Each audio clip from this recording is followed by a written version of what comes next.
Very good morning, students. Welcome to your YouTube channel numeric Galaxy. आज बस मात्र 2 दिन रहे हैं आपके सोशल साइंस के एग्ज़ाम की जंग छिड़ चुकी है।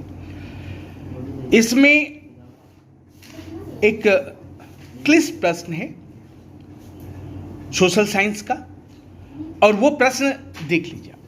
वो प्रश्न है, सूरत बंदरगाह 18वीं सदी के अंत तक हाशिए पर पहुंच गया था, क्यों? और मैंने इसका तोड़ कर इसके प्रश्न और इसके उत्तर देने का प्रयास किया है। चलिए इसको,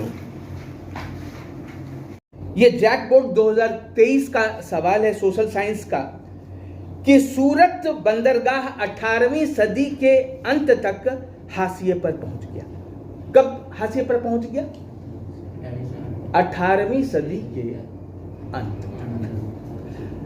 पहले ये बताइए, सूरत बंदरगाह कहां पर है कि नहीं? केवल प्रश्न के उत्तर रट लेने से आप यहां रट लोगे और कोई गारंटी नहीं कि आप एग्जाम में आप। तो सूरत बंदरगाह देखिए, हमने ये दिखाया है। सूरत बंदरगाह जो है आपका गुजरात में है। सूरत बंदरगाह कहां है? गुजरात में है। तो 18वीं सदी में के अंत तक ये हाशिए पर पहुंच गया। हाशिए पर पहुंच गया का मतलब क्या होता है? पहले सूरत बंदरगाह से क्या होता है? व्यापार होता था विदेशों से। समुद्र, पहले समुद्र के रास्ते, अब तो हवाई जहाज हो गया, पहले समुद्र के रास्ते ही व्यापार हुआ करता था। तो बाहर से माल जो है भारत में पहले जब आता था 17वीं शताब्दी में, तो सूरत में आता था और आपके क्या कहते हैं, हुगली में आता था। 2 बंदरगाह से व्यापार ज्यादा हुआ करता था। लेकिन 18वीं सदी के अंत तक आते आते ये बंदरगाह बंद हो गया, मतलब यहां से व्यापार खत्म। अब चलिए इसकी विवेचना करते हैं, क्यों खत्म हुआ भाई। तो ये पता चल गया कि जब ब्रिटिशर्स आए थे, उसके पहले जो भारत का व्यापार होता था वो सूरत से होता था। औपनिवेशिक काल में सूरत महत्वपूर्ण बंदरगाह क्यों था? क्यों था? क्योंकि पश्चिम के देश, जैसे आपके बहुत सारे पश्चिम के देश हैं, उससे व्यापार सूरत से होता था, हुगली से होता था। तो पहले पश्चिम एशिया के देशों से व्यापार सूरत से होता था और हुगली से होता था, इसलिए बड़े समृद्ध थे। अब सूरत का महत्व कम क्यों हो गया? देखिए, सूरत, भारत के लोग, भारतीय व्यापारी ही व्यापार करते थे। जब अंग्रेज आए तो उनकी जो कंपनी थी वो अपने हिसाब से ही ना व्यापार करेंगे। अब भारत के हिसाब से तो व्यापार करेंगे नहीं।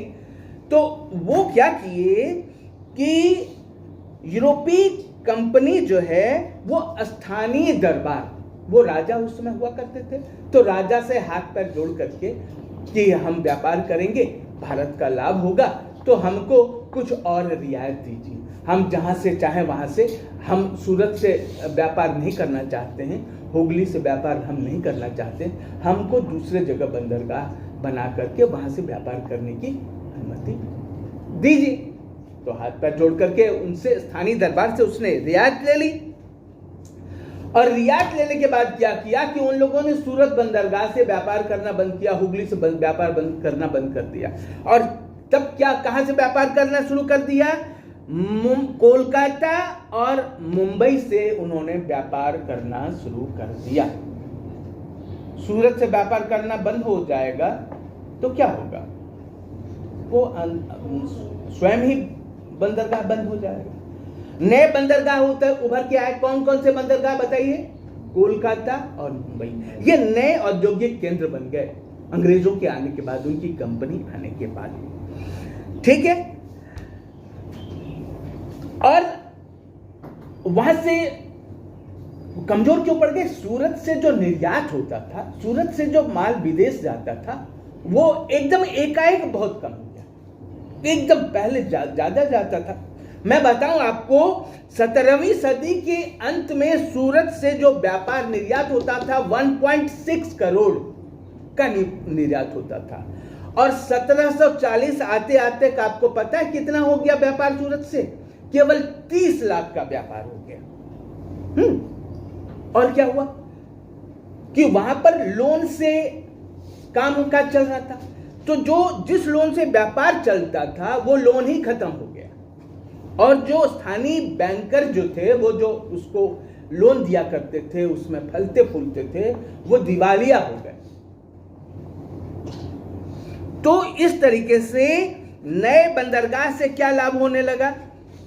नए बंदरगाह खोल लिए तो ये भारत के नियंत्रण में नहीं रहा, वो नए बंदरगाह मुंबई और कोलकाता कंपनी के नियंत्रण में रह गया, और जैसे मनमाने ढंग से अपना व्यापार करने लगे। इसलिए 18वीं सदी के अंत तक सूरत बंदरगाह बहुत ऊंचा हो गया या कम हो गया? हाशिए पर पहुंच गया, हाशिए पर पहुंच गया। समझ में आया? देखिए, ये सूरत बंदरगाह जो है आपको मैं दिखाया है। सूरत बंदरगाह ये गुजरात में था, और सूरत से पश्चिम एशिया से इसमें व्यापार होता था, और 17वीं सदी के अंत तक व्यापार 1.6 करोड़ का था, और 1740 आते आते यह 30 लाख का ही रह गया। ठीक है, तो इस तरीके से हमने आपको ये प्रश्न, छोटे छोटे प्रश्न बना करके हमने इसको समझाने का प्रयास किया है, और उम्मीद है ये आपको एकदम दिल में याद हो जाए।